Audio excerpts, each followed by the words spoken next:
The project started to explore both what we already know about active citizenship for people with disabilities, as well as what are some of the barriers and the incentives or the facilitators for how we might make it better for people. We wanted to work not just with one group, and so we had people from around the 9 countries in Europe. So we had people from the UK and Ireland, from the Czech Republic and Serbia, from Norway and Sweden, and from Germany and Italy. So representing kind of 4 different sets of countries with different backgrounds, different welfare state models, to try and explore what life might be like for people within those different countries. What we generally found was that things had changed for overall in terms of people living in their community over time. In terms of the younger cohort had sort of slightly more open experiences. They were less likely to be in more institutional settings, or for example. And that was particularly true of those with sensory disabilities. Those with mobility disabilities, only a very small number of them had ever been in an institution. And generally those with psychosocial disabilities had only been in institutions for short periods of time that were primarily for treatment. A few had been in for a longer period of time, but the majority had been in just for short periods of time. And actually it was those with intellectual disabilities, for the most part, who followed special trajectories, who were in institutions for those who were older and then come out, or who were in some form of shared living arrangement, usually provided by an NGO of some description, so a charity, or in some cases private, but in most countries they actually were charity-provided voluntary sector organisations. And those, and then for some people they did move into their own flat with some support, but for people with intellectual disabilities that was less common than for other groups.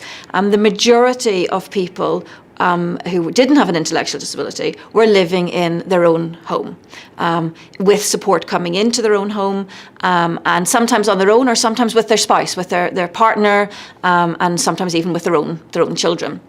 For example. For those with intellectual disabilities, they were more likely to still be living with their families, with their parents, or with their brother or sister, except for those obviously in the oldest cohort, for whom more of them were in kind of special services, for people with intellectual disabilities. When we looked at issues like choice, whether people had choice over where they lived, again, you saw the same discrepancies. So for people who were in their own home, they generally said that they had choice over where they lived. For those with psychosocial disabilities, especially those who needed housing, cheaper housing because of lack of work, and maybe they were getting a local government housing, social housing, and they generally had to take what they could get, what was available. So they would report not so much choice over where they lived sometimes because they didn't have the money. It was due to not having enough money to choose. But where people had work, etc., then they were able to generally choose. And they could adapt their house. Sometimes they even got funding to make their house accessible. This was more so in countries like Norway and Sweden than, for example, in the Czech Republic and in Serbia. And in some of the countries like Serbia and the Czech Republic, even in Germany and primarily in Italy, the main form of provision was still institutional services for people. We didn't interview people who were now in institution services, but obviously the review stage showed us, and in fact in Italy there were more people in institutions now than there had been in 2006 when we did a study and looked. So things have not moved on necessarily everywhere in that sense.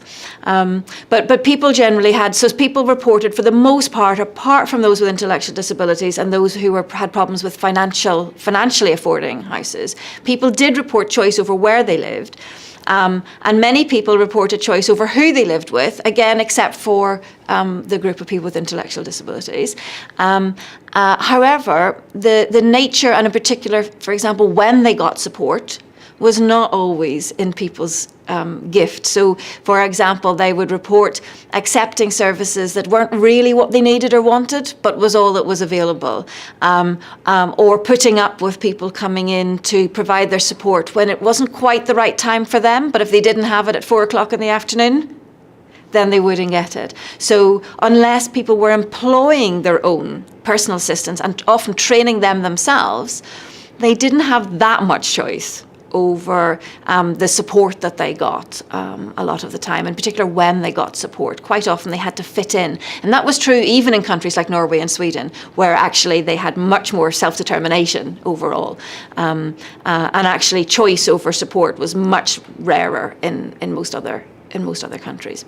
Even in the UK, I was surprised as I looked at all the data, as I looked at all the interviews, at the experiences of people, and including people with sensory disabilities, who were much more likely in the UK to have been in special schools and in special trajectories, even if they didn't have an intellectual disability, and much less likely to have had a job, for example. And in the UK, people were less likely to be part of disability people's organisations.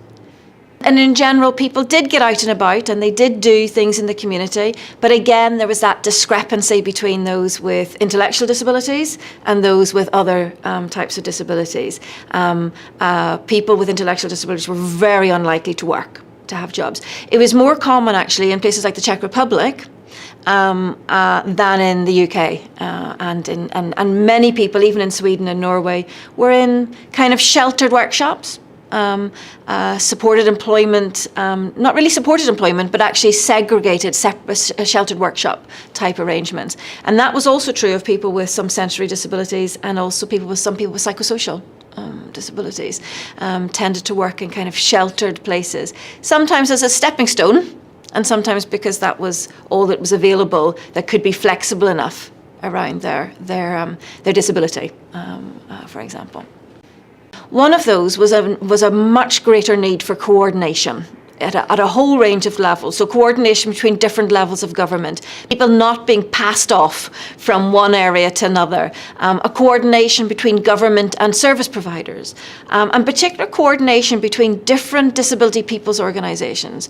There was a call, if you like, for a united front in countries to lobby for change. So not just change for people with physical disabilities, not just people with visual impairments or sensory disabilities talking, but everybody working together. There aren't so many disability people's organisations for people with intellectual disabilities, and those people tend to often get left out. There was also an issue around the need for support. So we didn't have very many people who needed very intensive support. People were quite independent in many ways. But even those people didn't have support, for example, to access work, didn't have support to access necessarily mainstream things in the community. They would go to special things in the community, but not necessarily mainstream and really having social inclusion in their community. And so thinking about the flexibility of support is really important. So people being able to access support that meets their needs. People being able to get light touch support, so support that is on an ongoing basis when they need it, that actually prevents crisis. This was particularly important for people with psychosocial disabilities, but could then get more support when things were really bad for them. And for people with intellectual disabilities, the key was in particular the quality and the nature of the support they were receiving day to day and what they received support for.